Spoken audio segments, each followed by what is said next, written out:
Idol Brad, long live po, Albay chapter. Patapik naman po kung bakit merong AKP 1972. Ayun, syempre, to be honest, yan, magpapakatotoo tayo kaysa naman magpakahimpokrito tayo dito sa social media. Yan, sa nagtatanong na Brad, kapatid, sa totoo lang yan, wala akong alam kung bakit merong 1972 yan. Hindi rin ako makapagbigay ng opinion dyan dahil kulang yung knowledge ko. Yan, talagang wala akong alam. Pero yan, syempre, naririnig ko at nakita ko na din yan sa social media yan. At ang alam ko, binaba na rin yan ni Tatay Boy Chua. Pero sa ngayon, siguro, respetuhin na lang muna natin sila mga kapatid.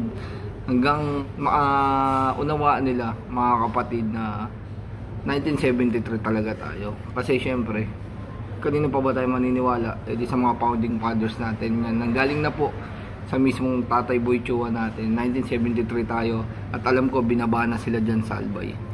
Long live mga kapatid.